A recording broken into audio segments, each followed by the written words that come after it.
Poison in the Colony, Jamestown, 1622, Chapter 27. Summer passes and Charles does not die of the summer flux. It is more evidence of my innocence because he certainly made me angry enough to curse him if I possibly could have.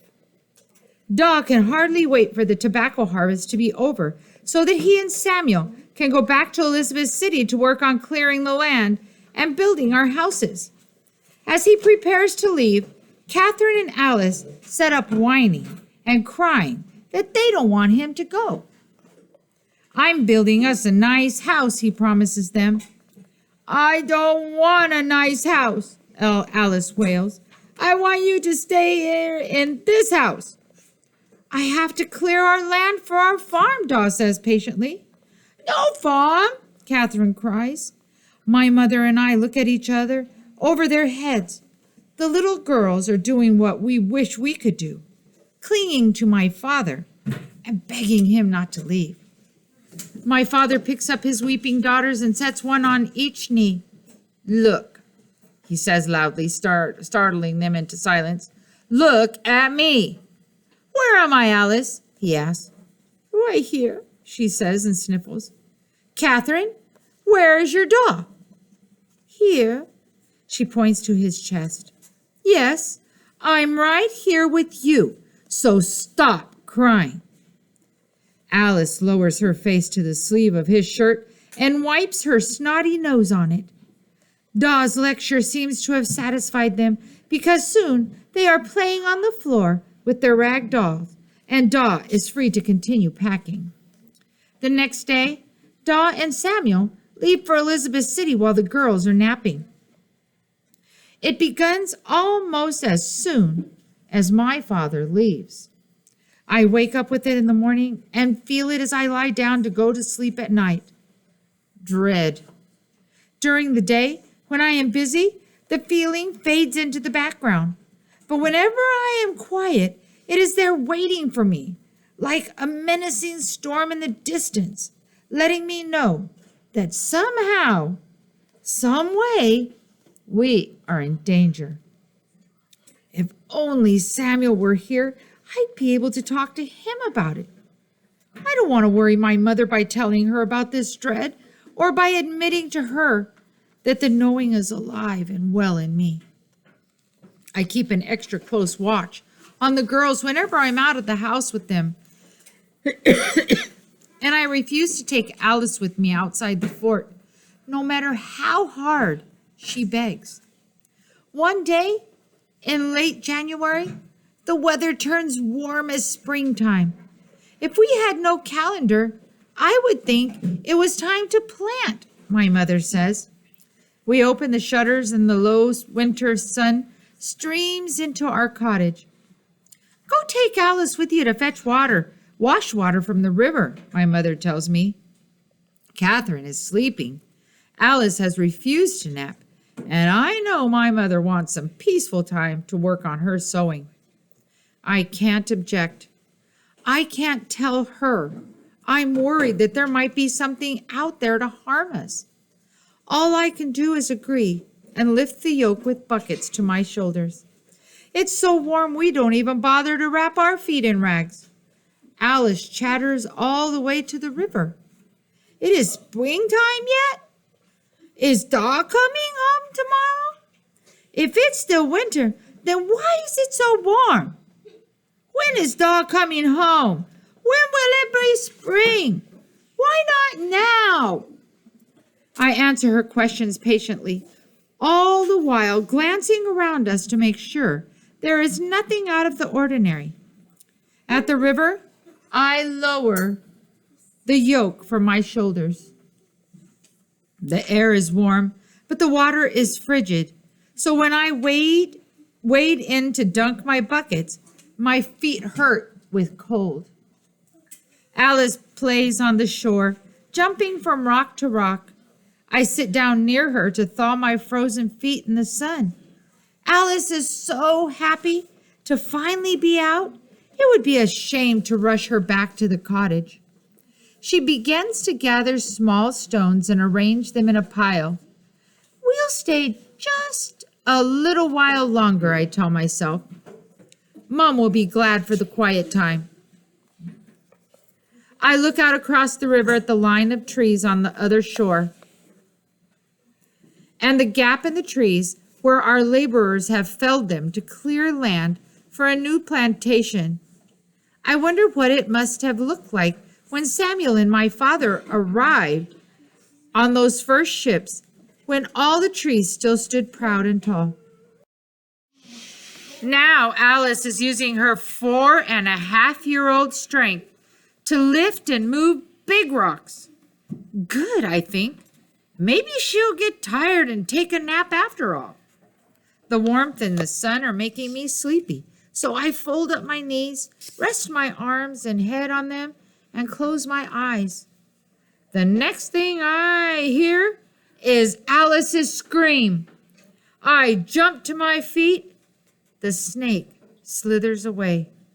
There are 2 small holes on Alice's leg, already dripping blood. She is wailing in pain. I whisk her into my arms and run up the bank, past the fort watchman, and crash into our cottage. Snake! Maybe a cottonmouth! Maybe a copperhead! I don't know! I cry. I thought they were all sleeping.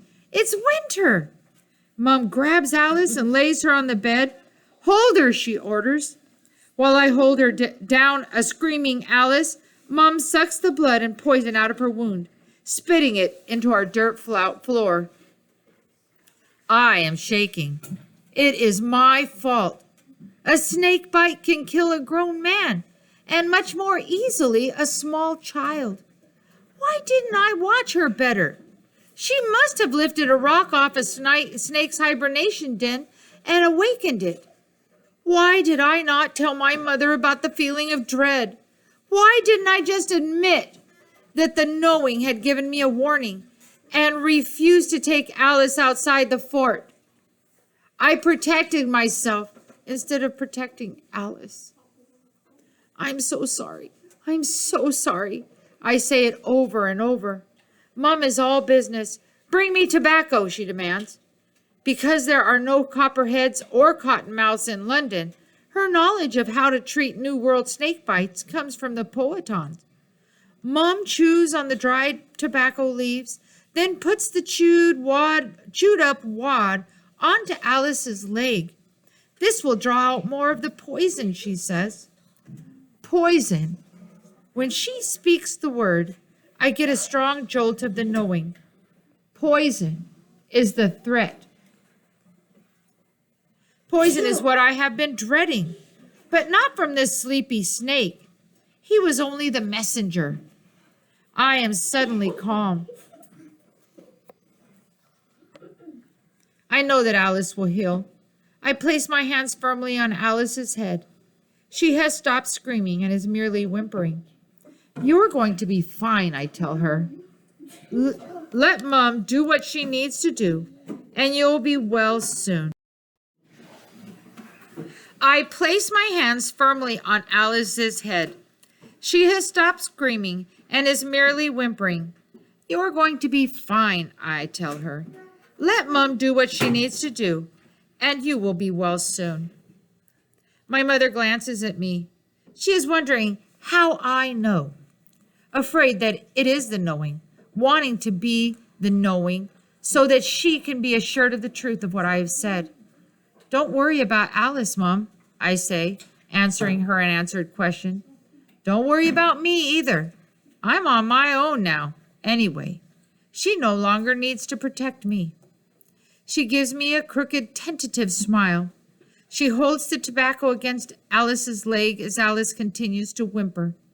Catherine, who slept through the loudest parts, now sits up in bed. Alice hurt? She asks. Yes, I say, but Mom knows what to do, and she'll be up to play with you very soon. The rest of the day, Alice refuses to eat. She says her stomach feels bad. I remember touching the purple coneflowers when I was a small child and knowing that they would be good for snake bites. My mother is doubtful of it, but I make tea from our dried purple coneflowers and give it to Alice to drink. She says it makes her stomach feel a little better. Alice is weak and stays lying in bed. Her foot and ankle swell up and the skin around the bite turns deep purple. It is a frightful sight, but I'm confident in the knowing that she will survive this. News of Alice's snake bite travels fast through the colony, and soon we have visitors. Jane is the first to arrive. She and Mum discuss treatment and decide to make a poultice of burdock root to further draw out the poison and help with the healing. I sprinkle a little dried purple coneflower into the poultice. Jane also gives us an egg from her rations. Feed this to her when she feels good enough to eat, she tells my mother. It is well known that healthy people survive these bites. It's the ones that are sickly or half-starved that die. You keep these girls well fed with your garden, Jane says, trying to dispel my mother's worry. And Alice is strong. Alice doesn't look strong, lying there with glassy eyes and her swollen, half-purple leg, still crying sometimes because of the pain. Bermuda comes in the evening, carrying the yoke and water buckets I left at the river. I heard, he says. He looks worried and scared and doesn't stay long. Next to arrive is Angela, with an earthenware pot of baked apples sent by Mrs. Pierce. It smells wonderful, and Alice actually sips up and eats a little of it. Do you want to hear a story? Angela asks. Alice nods. Tell about Anansi, she says. Catherine climbs up into my lap, and Angela begins. Anansi was a spider, a very tricky spider, but he also a greedy spider. She makes a grabbing motion with one hand to show how greedy Anansi was. One day, he went to Sun God and said, You have all the wisdom in the world. I want you to give it to me. So, Sun God put all the wisdom into a calabash and gave it to Anansi. Alice's eyes are bright as she listens. Catherine sits quite still in my lap. Anansi was very happy with calabash full of wisdom. He was smartest in the world now. But one day he said, What if someone tries to take my wisdom? Then I will not be the smartest in the world. I must hide the calabash. Angela holds out her arms as if she is Anansi, the spider, holding a big pot of wisdom. So he carried the calabash to a tall tree full of thorns. I hide the calabash in top of this tree, he says, but first he has to climb the tree. Angela stands and acts out Anansi trying to climb up while holding the pot in front of him. He has 2 arms to hold the calabash and 6 arms to climb, but the calabash is in his way. He keeps sliding down, can't climb the tree. Alice and Catherine laugh at silly Anansi. The little son of Anansi followed him and he watched. Little son said, Father, why you not tie the calabash behind you? Then you climb with all 8 legs. Angela pretends to tie the pot on her back.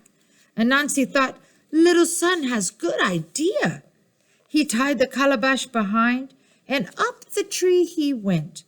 She puts 1 finger to her head, but at the top of the tree, he thought, Anansi has all the wisdom of Sun God, but little son, he be smarter than me.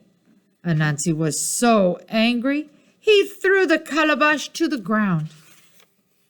Alice sucks in her breath. Did it break? She asked. Angela nods. The calabash broke to pieces and all the wisdom came out. Just then, a big storm came. Rain washed the wisdom into the river. Alice groans. Oh, no, she says. Wisdom flowed down the river to the sea. Angela shows the flowing wisdom with her slender fingers. It went all over the world. A little bit came to every person. She touches each of us on our forehead. First Alice, then Catherine, then me. Inside everybody, you have a piece of wisdom. Alice asks, am I the smartest in the world like Anansi? Now? Angela squeezed her hands. Yes, you are smart enough. You don't play with snakes. Alice shakes her head. No more snakes. Catherine snuggles into my shoulder and closes her eyes. Angela's story has made her ready for a nap. Angela stands. I will go before my mistress wonders why I take so long. Mum thanks her for coming and tells her to thank Mrs. Pierce for the baked apples as well. That night, Alice sleeps fitfully in our bed with me. I try to help her feel better by keeping a cool rag on her forehead. She mumbles in her sleep about snakes and spiders. Finally, when it is almost morning, she falls into a deeper sleep, and I do too. The next day, Reverend Buck looks in on us. He puts his hand on Alice's forehead and prays for her swift healing. He looks grave and concerned, as if he doesn't really believe that Alice will survive. Alice eats more of the baked apples, and Mum cooks the egg for her. I still have to carry her to the chamber pot because the leg hurts too much for her to stand on it. But she doesn't cry anymore, and she plays with Catherine sitting on our bed. The second night, Alice sleeps better, and when I wake before dawn, I see that she is already up, taking herself to the chamber pot. As she climbs back into our bed, I whisper, "Better?" "It hurts just a little," she says. "Tell about Anansi." I look over at Mum and Catherine still asleep in their bed. I'm glad Mum is getting some rest. So very softly, I tell a story, remembering one of Angela's tales as best I can. The one about why Anansi has 8 thin legs. When Alice falls back to sleep, I find myself the only one awake. In the quiet, the feeling of dread starts up again, stronger than ever. It pounds in my head with the rhythm of my heartbeat. It is clear now. Poison is coming to the colony. I remember what I saw when I lifted the veil briefly to feel what Chief Opechancanough thinks of us. And I remember the rolling cloud of rage, the fear that we will cause the destruction of his kingdom, his determination to protect his people, his desire to have us gone. What better way than to poison us all? So many ships, I think. There are so many ships arriving, so many new settlers every year, so much Indian land being taken over with trees cut down, houses built, and tobacco planted. I am sure of what I must do. Poison is coming to the colony, and I am the only one who knows. I must be the one to stop it before it kills us all.